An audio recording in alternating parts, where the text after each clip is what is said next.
निर्मल हृदय सहज स्वभाव वाला जीव भगवान को बड़ा ही प्यारा लगता है। बच्चे सरल हृदय थे तो भगवान ने बच्चों की उंगली पकड़ ली, और बच्चे भगवान के साथ बातें कर रहे हैं और भगवान को बच्चों की बातें बड़ी ही अच्छी लग रही है। भगवान को प्यारे लगते हैं वो जो सरल होते हैं। देखो आज आपने हनुमान जी की पूरी कथा पढ़ी, सुंदरकांड सारा किसका है? हनुमान जी का। और इसमें बड़ी अच्छी लाइन आती है कि भगवान ने अपना कर कमल जो है हनुमान के सिर पर रखा है। आई ना इसमें, प्रभु कर पंकज कपि के सीसा, सुमरी सो दशा मगन गौरी। है हनुमान जी के सिर पे हाथ और मगन शंकर जी हो गए, ऐसा क्यों हुआ भला? राम जी के भक्त थे। नहीं नहीं, सब रूप भी तो उनका ही है। हाँ, शंकर जी का रूप है हनुमान जी। अब जैसे ही हनुमान जी के सिर पे हाथ पड़ा, शंकर जी को बड़ा आनंद आया।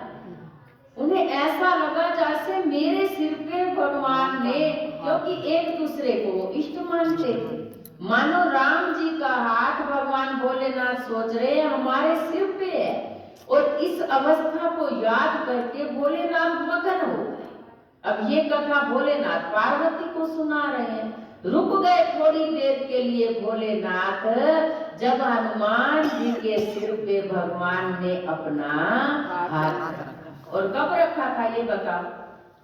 जब सीता माता का पता लगा। हाँ, पता लेकर जब वापिस आए हनुमान जी, भगवान बड़े प्रसन्न हुए कि मेरे भक्त ने कितना काम, तो सारे भगवान आप कर सकते थे लेकिन नाम हनुमान जी का करवाना था। भगवान बड़े प्रसन्न हुए, मेरे भक्त ने बड़ा काम किया। और प्रसन्न होकर भगवान ने अपना हाथ हनुमान जी के सिर पे रखा। प्रभु कर कमल कपि के सीसा, सुमरी स्वदशा मगन गौरी। भोलेनाथ को बड़ा ही आनंद आया और मगन हो गए। और ऐसी ही बात आपने सुनी, जनक जी ने जब राम जी को देखा, थोड़ी देर के लिए जनक जी भी क्या हो गए? मगन हो गए। वो भी अपनी सुध बुध भूल गए। विदेह होते हुए भी उन्हें अपने देह की सुध बुध भूल गई। जब पहली बार भगवान राम के जनक जी ने दर्शन किए, ऐसा आनंद हुआ कि थोड़ी देर के लिए जनक जी केवल टकटकी लगा के भगवान की ओर देखते रहे, पलक भी नहीं झपकी।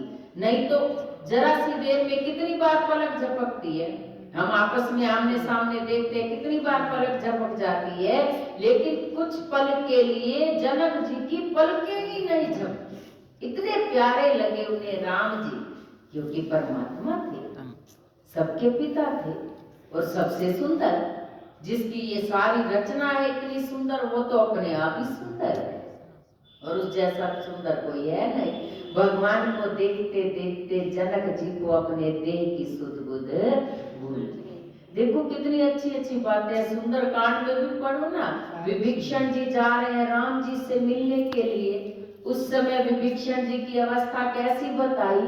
विभीषण जी सोच रहे हैं आज मैं उन चरणों के दर्शन करूंगा जिन चरणों को शिव जी ने अपने हृदय में बसाया हुआ है। आज मैं उन चरणों के दर्शन करूंगा जिन्होंने गौतम नारी अहिल्या का कल्याण किया।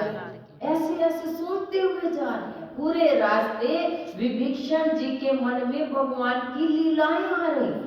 मैं कितना भाग्यशाली हूँ, जाकर मैं भगवान के उन चरणों के दर्शन करूंगा जो जगत के कल्याण कारक है, जिन चरणों की सेवा करके जीव का कल्याण हो जाता है, जिन चरणों ने गौतम नारी अहिल्या को तारा, जो चरण भगवान भोलेनाथ के हृदय में बसते हैं, आज मैं उन चरणों के दर्शन करूंगा। वो चरण जो मरीच के पीछे दौड़े थे ना भगवान, कब दौड़े थे? जब मरीच ने स्वर्ण मृग बन गए मरीच और भगवान पकड़ने के लिए दौड़े। विभीषण कहते हैं आहा, आज मेरे भाग्य कितने अच्छे हैं, मैं उन चरणों के दर्शन करने जा रहा हूँ जो स्वर्ण मृग के पीछे पीछे दौड़े, जो भक्तों के हृदय में निवास करते हैं। और ऐसी अवस्था देखो, विश्वामित्र जी जा रहे हैं राम जी को मिलने के लिए। सुन बैठे हो ना ये सारी बातें। ये दोबारा पता है हम क्यों कहते हैं, क्योंकि आपको याद है विश्वामित्र जी जा रहे हैं राम जी को लेने के लिए और पूरे रास्ते बड़े प्रसन्न हैं। आज मैं प्रभु के दर्शन करूंगा, जो सारी दुनिया के मालिक हैं, जो सारी सृष्टि को रचने वाले हैं, जो स्वयं परमात्मा है, जो लीला करने के लिए धरती पर आए हैं। आज मैं उन भगवान के दर्शन करूंगा। वही अवस्था विभीषण जी की। यानी भक्त के अंदर सदा उत्कंठा होती है भगवान को मिलने की, भगवान के दर्शनों की। हमारे अंदर भी जब विभीषण जैसी, जब विश्वामित्र जी जैसी उत्कंठा जागेगी ना, तो भगवान हमें भी वैसे ही साक्षात दर्शन देंगे। अब देखो, उधर विश्वामित्र जी का त्याग, इधर विभीषण का त्याग रहा ना दोनों का। विश्वामित्र जी ने क्या त्यागा था भला? क्या त्यागा था?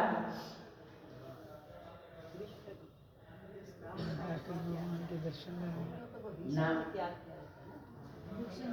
परसों तो आपने सुना है, विश्वामित्र जी जब लेने के लिए गए राम और लक्ष्मण को, तो राजा ने कहा, देह प्राण ते प्रिय कछु नाई, सो सब देव निमिष एक माई। दशरथ जी ने कहा, प्रभु देह और प्राण से प्रिय और कुछ भी नहीं है।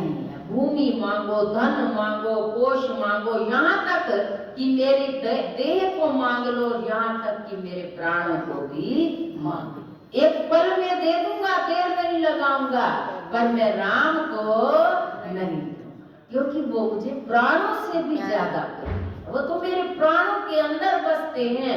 उन राम के बिना तो मैं रह भी नहीं पाऊंगा, और उन राम को तुम मांग रहे हो। त्यागा ना विश्वामित्र जी ने सब कुछ। विश्वामित्र जी ने कहा, मुझे कुछ नहीं चाहिए, मुझे तो केवल और केवल एक राम चाहिए। और यहाँ विभीषण ने लंका को छोड़ दिया ना। ये नहीं सोचा लंका के छोड़ के जाऊंगा, फिर ये राज मिले ना मिले, ये वैभव, ये सुख, ये संपदा, सब कुछ ही तो छोड़ के आ गए भगवान के चरणों। त्याग में परमात्मा मिलता है, त्याग के बिना भगवान की प्राप्ति नहीं हो सकती। अब देखिए कि हमारे अंदर कितना कितना त्याग भाव, ये हम जानते हैं अपने मन की, और कोई तो नहीं जान सकता ना हमारे अंदर क्या चल रहा है, कितनी मोह माया है, कितना वैराग है, कितना त्याग है, ये तो हमारा मन जानता है। और जब तक त्याग का भाव नहीं होगा, तब तक परमात्मा से मिलन नहीं होगा। तो आज ये सारी बातें याद रखना, कल फिर बताना, ठीक है ना। ये पुराना ही आपका सारा